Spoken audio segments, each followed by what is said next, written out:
নমস্কাৰ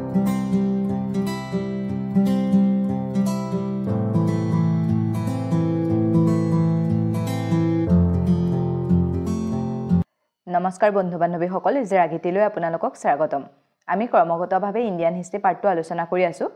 আজি আমি শ্বেৰশ্বাহ ছুৰীৰ বিষয়ে আলোচনা কৰিম। বৰ্তমান আমি মোগল পিৰিয়ডৰ বিষয়ে আলোচনা কৰি আছোঁ, কিন্তু মোগলসকলৰ ৰজা হুমায়ুন যেতিয়া সিংহাসনত আছিলে, তেওঁ সিংহাসনৰ পৰা নমাই শ্বেৰশ্বাহ ছুৰী দিল্লীৰ সিংহাসনত বহিছিলে। সেয়েহে সেই মোগলৰ পিৰিয়ডটোৰ মাজতে আমি শ্বেৰশ্বাহ ছুৰীৰ বিষয়েও আলোচনা কৰিব লাগিব। শ্বেৰশ্বাহ ছুৰীৰ বিষয়ে আলোচনা কৰিবলৈ যোৱাৰ আগতে আমি অলপ আগৰ পৰা চাব লাগিব। আমি পাই আহিছোঁ যে দিল্লীৰ চুলতানসকলে যেতিয়া শাসন কৰি আছিলে, তেতিয়া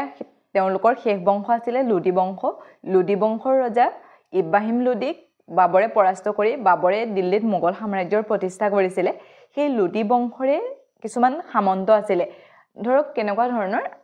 আমাৰ যেতিয়া আহোম পঢ়িছিলোঁ, আহোম পঢ়োঁতে চুহুংমুঙৰ দিনত আমি পাইছিলোঁ ন, চুহুংমুঙে কছাৰী ৰাজ্য আৰু চুতীয়া ৰাজ্য নিজৰ অধীনলৈ আনি দুটা পদৰ সৃষ্টি কৰিছিলে। এটা হৈছে শদিয়া খোৱা গোহাঁই, এটা হৈছে মৰঙী খোৱা গোহাঁই। তেনেকৈ মানে ধৰক ৰজাসকলে কোনোবা এখন ৰাজ্যক নিজৰ অধীনলৈ আনিলে, সেই অংশটো চোৱা চিতা কৰিবৰ বাবে এজন সামন্ত ৰাখে বা এজন লোক ৰাখে, তেওঁলোকৰ নিজৰ বংশৰে হওক বা অন্য এজনেই ৰাখে, কাৰণ গোটেই অংশটো তেওঁলোকে চাব নোৱাৰে। ধৰক কেন্দ্ৰত তেওঁলোকেই চাই থাকে, তেওঁলোকেই মূল শাসন, তেওঁলোকৰ পৰা শাসনটো অন্যলৈ গুচি অহা নাই, কিন্তু তেওঁলোকৰ শাসনৰ লগত তেওঁলোকে কিছুমান লোক ৰাখে যিসকলে সেই অংশটো চাব পাৰে। এতিয়া আমি এনেকৈ ভাবিলেও হ'ব, ধৰক কেন্দ্ৰত আমাৰ ভাৰত চৰকাৰ, আমাৰ অসমত অসম চৰকাৰ, অসম চৰকাৰখনে আমাৰ নিয়াৰিকৈ ব্যৱস্থাটো চলাই আছে। তেনেকৈ ভাৰতত মানে বা কেন্দ্ৰ চৰকাৰে শাসন কৰি আছে। তেনেকৈ লোদী বংশৰো কিছুমান সৰু সৰু ৰাজবংশক তেওঁলোকক শাসন চাবলৈ দিছিলে। সেইসকলৰ ভিতৰত নোমামী বংশৰ অন্যতম। সেই নোমামী বংশৰ ৰজাসকলে বিহাৰৰ অংশটোত শাসন কৰি আছিলে, তেওঁলোকো আফগানী শাসকেই আছিলে। সেই নোমামী বংশৰ এজন ৰজা আছিলে বাহাৰ আলী নোমামী। সেই বাহাৰ আলী নোমামীৰ দিনত শ্বেৰশ্বাহ ছুৰী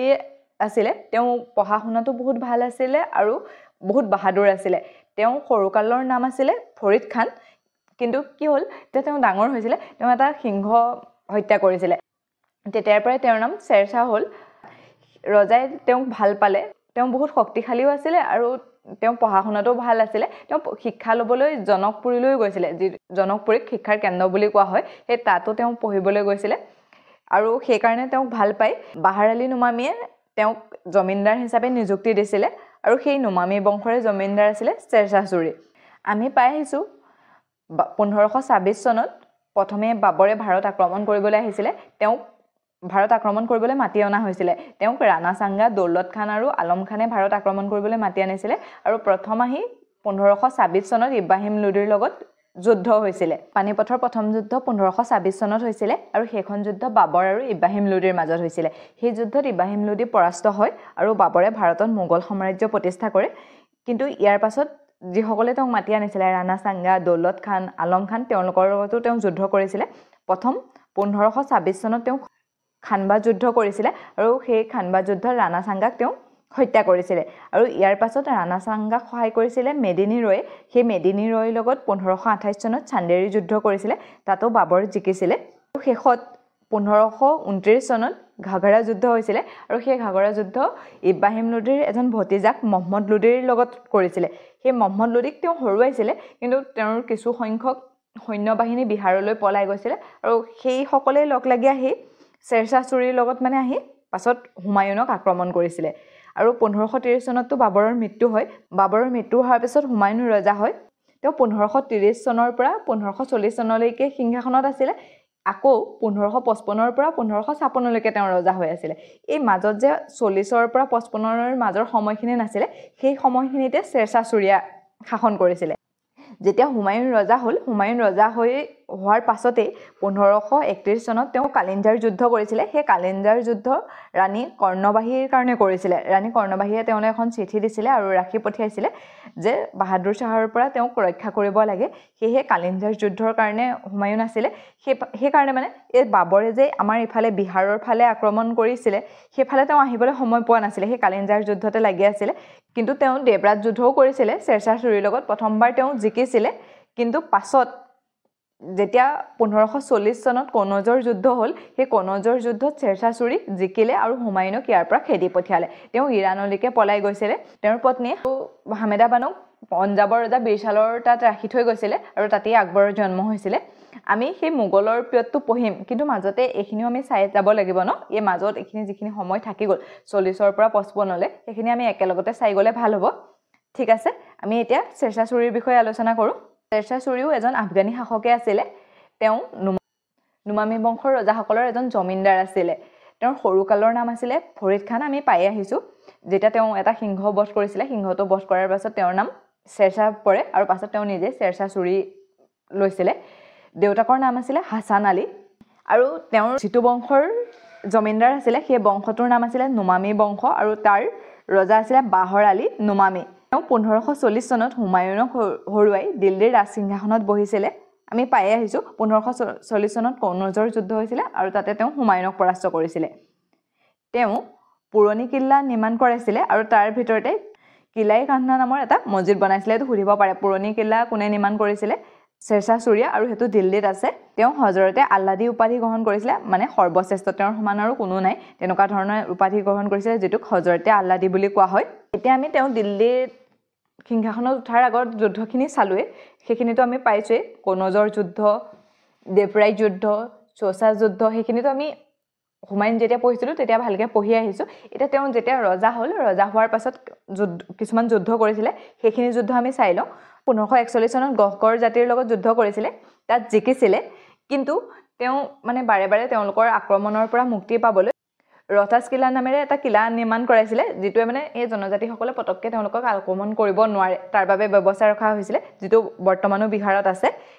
সেইটো প্ৰথম আমি পালোঁ পুৰণি কিলা এইটো হ'ল ৰহতাছ কিলা আৰু ৰহতাছ কিলা কাৰ কাৰণে বনাইছিলে সেই জনজাতিসকলে যাতে আক্ৰমণ কৰিব নোৱাৰে তাৰপাছত তেওঁ 1542 চনত মালৱা যুদ্ধ কৰিছিলে আৰু সেই মালৱা যুদ্ধটো তেওঁ জয়লাভ কৰিছিলে তেনেদৰে 1543 চনত ৰায়চেনৰ যুদ্ধ হৈছিলে ৰায়চেনৰ ৰজা আছিলে পুৰণমল কি হৈছিলে এই যুদ্ধ কৰোঁতে কিছুমান নীতি নিয়ম থাকে ন সেই নীতি নিয়মবিলাক প্ৰত্যেকজন ৰজাই মানিব লাগে বা যোনে যুদ্ধ কৰে তেওঁ ডাইৰেক্ট গৈ যুদ্ধ কৰি কিবা কিবি তেনেকুৱা নহয় মানে কিছুমান নীতি নিয়ম থাকে সেই নীতি নিয়মবোৰ মানিব লাগে ধৰক যুদ্ধ কৰিছে যুদ্ধ কৰি গৈ পেলাই সাধাৰণ মানুহৰ ওপৰত তেওঁ অত্যাচাৰ কৰিব নোৱাৰে ৰাজভৱনটো ধৰক চৰকাৰী বস্তু হেতুৰ পৰা তেওঁ লুটপাট কৰিছে কোনো কথা নাই কিন্তু তেওঁ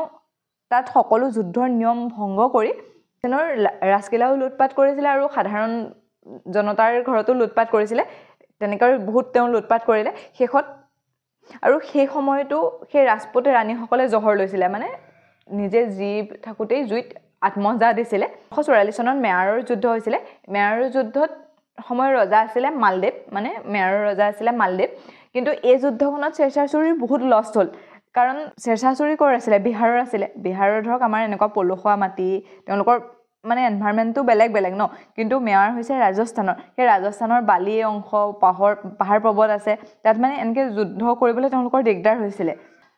তেওঁলোকে তাত যুদ্ধ কৰিছিলে কিন্তু যুদ্ধ কৰি বহুত দিন যুদ্ধ কৰিবলগীয়া হ'ল কিন্তু বিশেষ লাভ নহ'লে বহুত বেছি লোকচানে হ'ল সেইকাৰণে তেওঁ নিজে লিখিছিলে যে এমুঠি বালিৰ কাৰণে তেওঁ গোটেই হিন্দুস্তানখন হেৰুৱালে অৰ্থাৎ মানে তেওঁ যদি তাত যুদ্ধ নকৰি গোটেই হিন্দুস্তানখনত জয় কৰাৰ ফালে গ'লহেঁতেন গোটেইখনেই পালেহেঁতেন কিন্তু তাত যুদ্ধ কৰি তেওঁ একো নাপালে পাছত 1545 চনত কালিঞ্জাৰ যুদ্ধ হৈছিলে বৰ্তমান মধ্যপ্ৰদেশত এই কালিঞ্জাৰ যুদ্ধতে তেওঁৰ মৃত্যু হয় এই কালিঞ্জাৰ যুদ্ধ এগৰাকী নৰ্তকীৰ কাৰণে কৰিছিলে বুলি কোৱা হয় কালিঞ্জাৰৰ সেই সময়ৰ ৰজা আছিলে কিৰাত সিং তেওঁৰ ৰাজসভাত এগৰাকী তেতিয়াতো নৰ্তকী নাচে ন ৰাজসভাত সেই তেনেকুৱা এগৰাকী নৰ্তকী আছিলে তেওঁৰ ৰাজসভাত নাচে আৰু সেই নৰ্তকীগৰাকী বিচাৰিছিলে শ্বেৰশ্বাহ ছুৰীয়ে কিন্তু কিৰাত সিঙে তেওঁক নিদিলে তাৰ কাৰণে যুদ্ধ হৈছিলে আৰু তাত বহুত বোমা বাৰুদ তেওঁলোকে ব্যৱহাৰ কৰিছিলে শ্বেৰশ্বাহ ছুৰীয়ে যেতিয়া তেওঁ এটা বাৰুদ মাৰিছিলে সেই বাৰুদৰ এটা মানে তাত নুফুটি হেতু ঘূৰি আহিলে আৰু নিজৰ বোমা বাৰুদৰ তাতে পৰিলে নিজৰ যিখিনি হাতিয়াৰ থোৱা জেগা আছিলে তাতে পৰিলে আৰু হেতু ব্লাষ্ট হৈ পেলাই শ্বেৰশ্বাহ ছুৰীৰ তাতে মৃত্যু হয় কিন্তু তেওঁৰ মৃত্যুৰ পাছত তেওঁক লৈ অহা হৈছিলে আৰু আনি পেলাই সাসাৰামৰ যোনটো বিহাৰত তেওঁক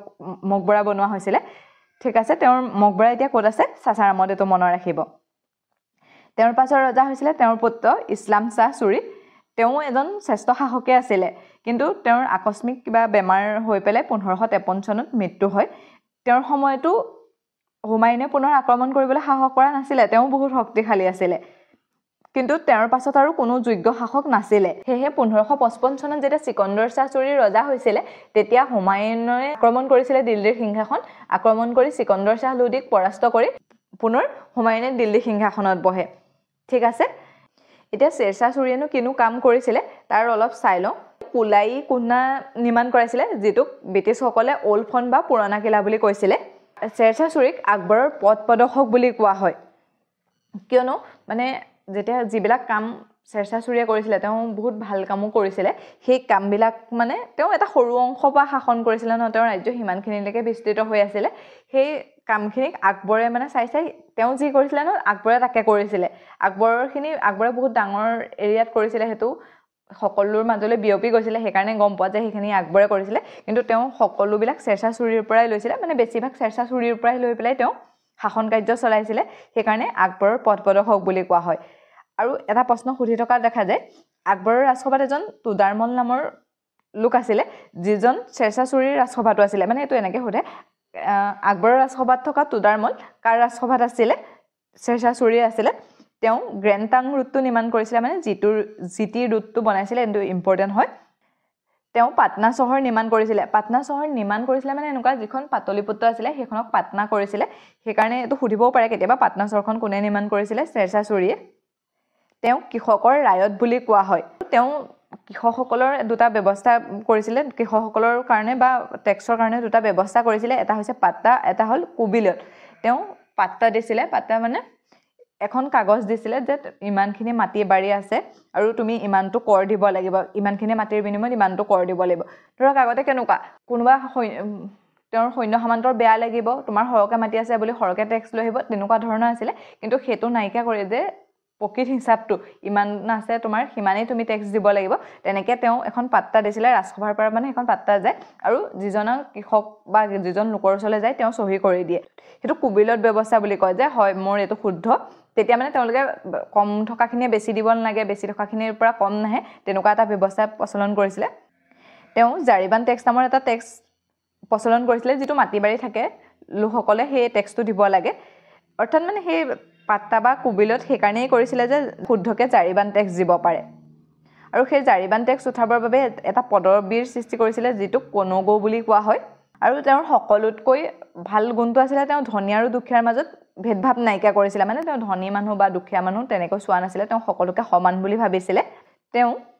মানে তিনিটা মুদ্ৰা প্ৰচলন কৰিছিলে যিসকল ধনী মানুহ আছিলে তেওঁলোকৰ কাৰণে সোণৰ মুদ্ৰাটোৰ নাম আছিলে অসৰভি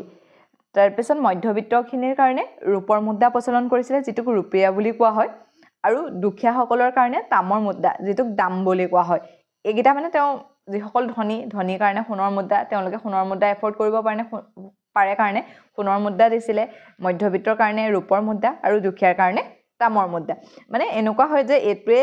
ৰূপৰ মুদ্ৰাটোৱে বা তামৰ মুদ্ৰাটোৱে সমান নহয় তাৰো পাৰ্থক্য আছে যদি ৰূপৰ মুদ্ৰা এটা দিয়ে তেতিয়াহ'লে তামৰ মুদ্ৰা 64টা দিব লাগিব মানে তাৰ অনুপাতটো তেনেকুৱা ধৰণৰ ৰূপৰ মুদ্ৰাৰ অনুপাত বা তামৰ মুদ্ৰাৰ অনুপাত 1:64 এইটো সোধে দেই শ্বেৰশ্বাহ চুৰিৰ সময়ত ৰূপৰ মুদ্ৰা আৰু তামৰ মুদ্ৰাৰ অনুপাত কিমান আছিলে আজিৰ ইম্পৰ্টেণ্ট কেইটা এবাৰ চাই লওঁ শ্বেৰশ্বাহ চুৰিৰ সৰুকালৰ নাম আছিলে ফৰিদ খান তেওঁ নোমানী বংশৰ ৰজা বাহাৰ আলী নোমানীয়ে এজন জমিদাৰ হিচাপে তেওঁ ৰাখিছিলে পাছত 1540 চনত হুমায়ুনক পৰাস্ত কৰি তেওঁ দিল্লীৰ সিংহাসন দখল কৰিছিলে তেওঁ পুৰণি কিল্লা নিৰ্মাণ কৰিছিলে তাৰ ভিতৰতে তেওঁ কিল্লাই কহা নামৰ এটা মছজিদ বনাইছিলে তেওঁ হজৰতে আলাদী উপাধি গ্ৰহণ কৰিছিলে যাৰ অৰ্থ হৈছে সৰ্বশ্ৰেষ্ঠ মানে তেওঁ সকলোতকৈ শ্ৰেষ্ঠ 1545 চনৰ কালিঞ্জাৰ যুদ্ধত তেওঁৰ মৃত্যু হৈছিলে তেওঁৰ পাছৰ ৰজা হৈছিলে তেওঁৰ পুত্ৰ ইছলাম শাহ চুৰি তেওঁ শক্তিশালী বা সামৰ্থ্যৱান আছিলে কিন্তু তেওঁৰ আকস্মিক মৃত্যু হয় 1553 চনত তেওঁৰ পাছৰ ৰজা হৈছিলে সিকন্দৰ শাহ চুৰিৰ সময়ত 1555 চনত পুনৰ হুমায়ুনে তেওঁক আক্ৰমণ কৰি পৰাস্ত কৰে আৰু হুমায়ুনে তাত শাসন আৰম্ভ কৰে শ্বেৰশ্বাহ চুৰিক আকবৰৰ পথ প্ৰদৰ্শক বুলি কোৱা হয় তেওঁৰ ৰাজসভাত থকা তুদাৰমল আকবৰৰ ৰাজসভালৈকে আছিলে তেওঁ জিটি ৰুটটো নিৰ্মাণ কৰাইছিলে